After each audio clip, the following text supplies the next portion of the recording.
Hey, what's up, guys? Somebody's gone back with another episode of Ahead of the Meta, and you guys really enjoyed the first one, so I've been watching tons of Fortnite this season. I went through and cherry picked some different picks that I think will be helpful for you as we approach the end of the season. So we're going to dive in, break down different tips, different plays that I've seen players make that hopefully help you become a better player and understand this meta better. So let's go right to it. If you enjoy the video, make sure to like and subscribe. Here's tip number one. Our first tip comes from Marzo W. Wait, can you guys act like you're spraying if they go for this Ed on this wall?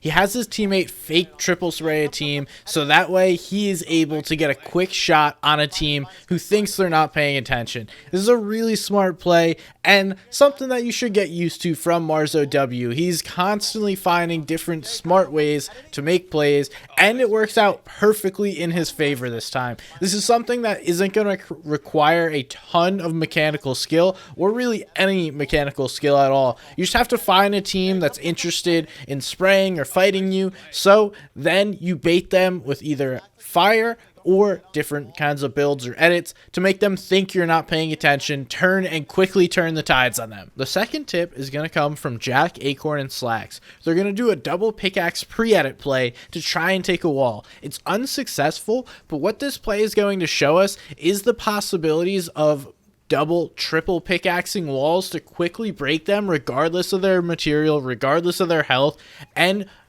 combining that with pre-edits. We talked about pre-edits in the last Ahead of the Meta. If they were successful with this is likely a clear push. You can see that this trio that was holding the wall, all three of them have their builds out. If Jahq successfully places that wall, that trio is going to get ran through because they're not trying to shoot back. All they're trying to do is hold the wall, and that's the advantage of pre-edits as well as the quick plays with the double, triple pickaxe to get in a box. This is the perfect launchpad onto height. This trio is going to use it and essentially jump right onto the high ground with little to no audio cues. They're not really going to have any glider and essentially just appear up onto the high ground and quickly take it. This is one of the best ways to take high ground this season, and I'll show you how to do it here in creative. What you want to do is ping a build, and you want to be within 32 to 37 meters. Anything outside of that is a little bit flexible, but essentially 32 to 37 is that perfect spot. 32 gives you a little more room for flexibility. 37, you basically have to nail this perfectly, otherwise you're going to fall short. Anything above that, you're not going to be able to get to. Additionally, it is 9 layers up. So if you're trying to quickly count how many layers above is this, it's going to be about 9 layers. If there's more horizontal distance, it's going to have to be less than 9 layers. So if you're on high ground, know that you have to play above 9 layers. Otherwise, you can get perfectly launch padded on. You could also play less than 9 layers because that'll throw the player up in the sky and they'll have to pull their glider. Either way, this is a great strategy for height. You need to learn how to counteract this while playing height, and if you could do that, this is going to be your meta. One more quick launchpad tip is ramping over the box, putting a flat right above you. This is going to be a straight drop down. You're going to not pull your glider, but also not take fall damage. It's a perfect way to drop down from high ground quickly or from a build fight if you're in the middle of one. Either way, use this to get down from any single bad situation that you need to. Another one. The next tip is going to come from AV. Essentially, quick one, you can just take and replace walls from up above. You just have to find the right angle where you're looking backwards, and it's going to be a quick wall take. Very useful in endgame when you don't have the best positioning or unlimited materials, trying to place walls to drop down. Whatever it needs to be done, here's your tip. This tip comes from Sparebow, Felix, and Pose. What they're going to do is set up so 2 players are going to use the launch pad as soon as it's placed.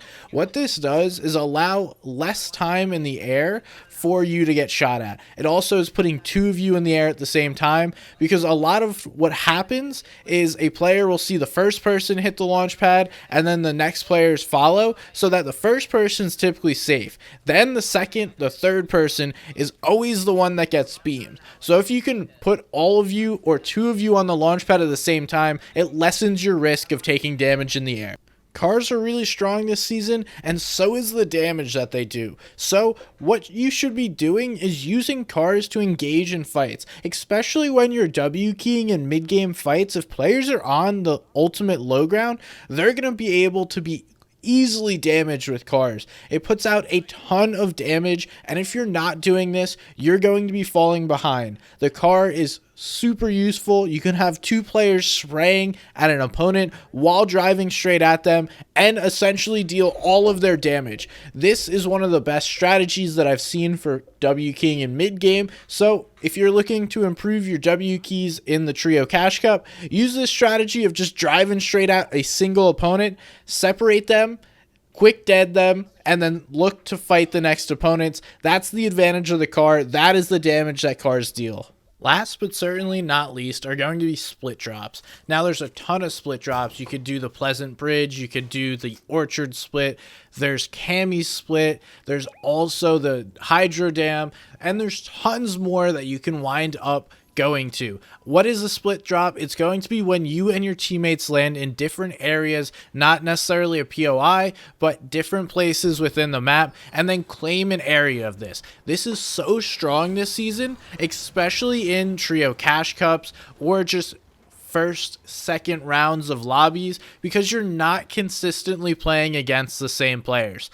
You're going to be able to often claim open space. What you need to do with the split drop is look in different areas, identify where your opponents are and aren't landing, then make sure you take advantage of that open space. So for my trio, we landed at this Pleasant Spire Zate Hill bridge split.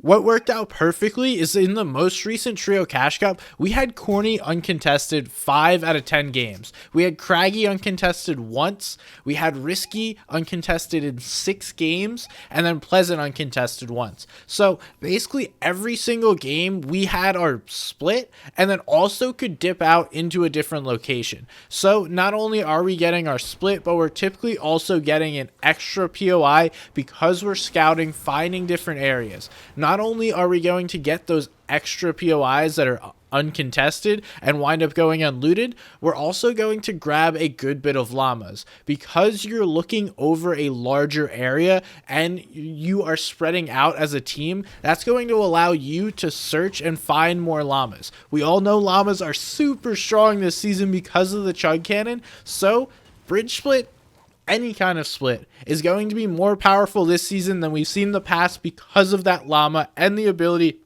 to find uncontested places within the map. Now, for set lobbies, not going to be the best, but for most of us, we're not playing in set 6 games stackers, so use this split tip while chugs are still in the game, while you still can, and even if chugs are removed, this is going to be super strong.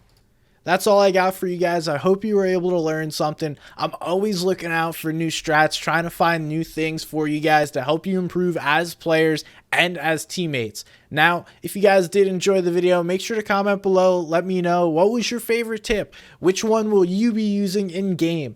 And are there some tips or strats that I haven't shown yet? Make sure tag me on Twitter at somebody's gun. I'm always looking for new stuff, so let me know. Thank you guys for watching. My name is Somebody's Gun. I appreciate all the support. Click the like button, do the subscribe thing, all that good stuff. And I will see you guys next time.